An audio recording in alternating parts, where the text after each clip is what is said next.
कधीच नाही चुकणार तुमचे फेवरेट टीव्ही शोज झी5 सोबत, तेही एकदम फ्री। बाबा काय झालं, कसला विचार करताय? तू जे बोललास ना त्याचा। आय एम सॉरी बाबा, पण काही चुकीचं बोललो का मी? नाही रे, चुकीचं नाही, बरोबरच बोललास तू। अरे पटलं मला तुझं बोलणं। आपण जे निर्णय घेतो ना त्याच्यावरच सगळं अवलंबून असतं। अरे अक्षराच्या बाबतीत घाई घेतलेला एक निर्णय पुढे जाऊन तिला इतका त्रास देईल असं कधीच वाटलं नव्हतं रे। बाबा तुम्हाला त्यावेळी जे योग्य वाटलं ना ते तुम्ही केलं। आता प्लीज याचा त्रास करून घेऊ नका। मी एवढा शिक्षक, एवढा शिकलेला, पण अडाण्यासारखा वागलो रे। फार विचार न करता सगळे निर्णय घेऊन मोकळा झालो रे। बाबा तुम्ही प्लीज एवढं मनाला लावून नका घेऊ। अहो माणसाकडून चुका होतातच ना, माझ्याकडूनही झाल्याच ना चुका। अक्षरापेक्षा मी माझ्या इगोला जास्त महत्व दिलं आणि निघून गेलो। शेवटी काय झालं, गमावलंच ना मी तिला। अमेरिकेत गेल्यानंतर तिला खूप पत्रही पाठवली मी, पण एका पॉइंटला जेव्हा पत्राची उत्तरं येणं बंद झालं तेव्हा मला कळलं की किती मोठी चूक केली आहे मी। बाबा खरंच सांगतो, अक्षरा लाखात एक मुलगी आहे, म्हणजे तिच्यासारखी दुसरी कोणीच नाहीये। हुशार, स्मार्ट, समंजस, इतरांना कायम जास्त समजून घेणारी। आणि अशा मुलीला माझ्यामुळे खूप काही सहन करावं लागतंय रे। माझ्या चुकीची शिक्षा अक्षराला भोगायला लागते, याचंच वाईट वाटतं रे। मी माझ्या हाताने तिला नरकात ढकललं। बाबा आपण तिला तिथून बाहेर काढूयात, तुम्ही नका काळजी करू। ती शरीराने त्या घरातून बाहेर आली, पण मनाने अजून तिथंच आहे रे। सगळं धरून ठेवलंय ती। बाबा तो तर स्वभाव आहे ना तिचा। कुठलंच नातं असं पटकन नाही तोडू शकत।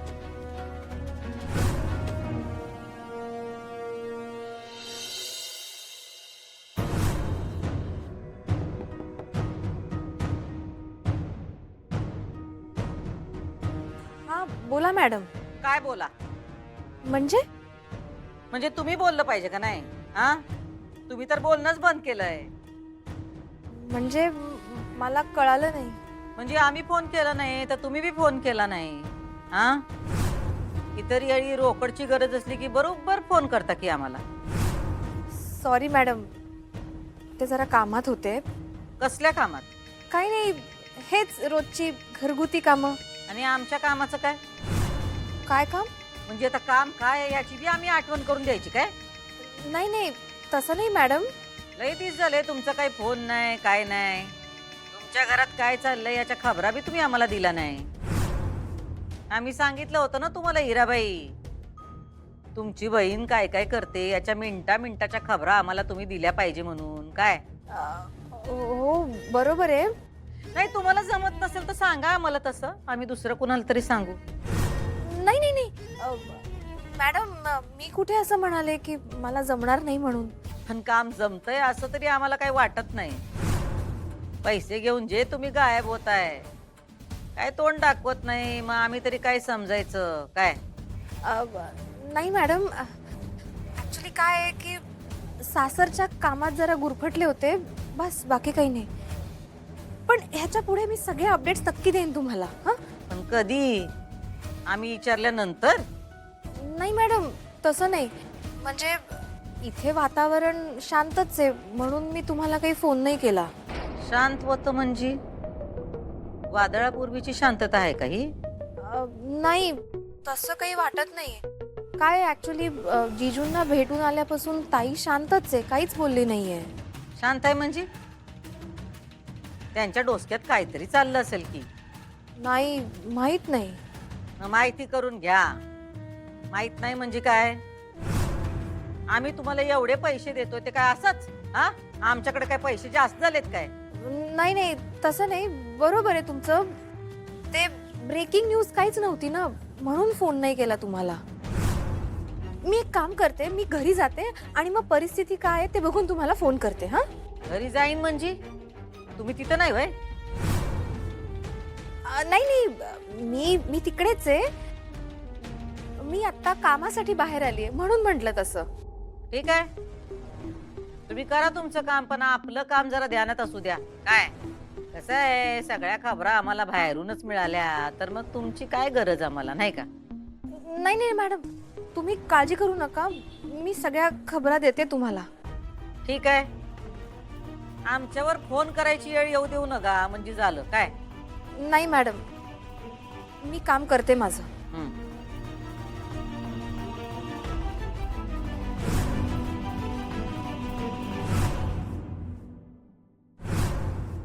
काय झालं बाबा, काय बघताय?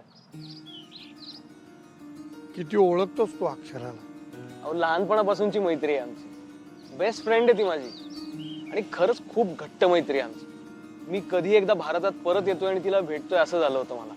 काय झालं होतं ना, अमेरिकेत गेल्यानंतर सुरुवातीला आम्ही पत्रातून बोलायचो, पण हळूहळू पत्र येणं कमी झालं आणि मग डिस्कनेक्टेड वाटायला लागलं. खरंच कशातच मन लागत नव्हतं माझं.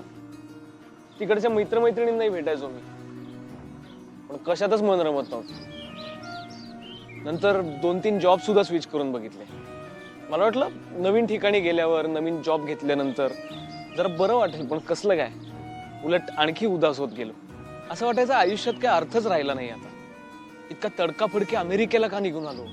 अक्षराशी एकदा शांतपणे बोललो असतो ना, काहीतरी सोल्युशन नक्की निघालं असतं. मूर्खासारखा वागलो मी, त्यामुळे सतत स्वतःला दोष देत राहायचो. रात्र रात्र झोप लागायची नाही मला. सतत आमचे शाळेतले दिवस आठवत राहायचे.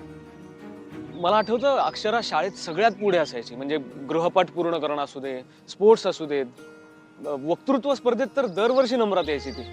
आणि बाबा खरं सांगतो, मला काय अभ्यासाची गोडी वगैरे अजिबात नव्हती, पण अक्षरामुळे अभ्यास करायला लागलो मी. तिच्यामुळे ट्युशनला जायला लागलो. म्हणजे मी कधी गृहपाठ केला नाही ना, तर मला ओरडायची आणि अभ्यासाला बसवायची, अशी छडी घेऊन एखाद्या शिक्षकासारखी. बाबा, शिक्षक होणं हे तिच्या रक्तातच होतं नाही. अरे, शिक्षकी पेशा तिला आवडायचा, तिला तो स्वीकारायचा पण होता, आणि शेवटी झाली ती शिक्षिका.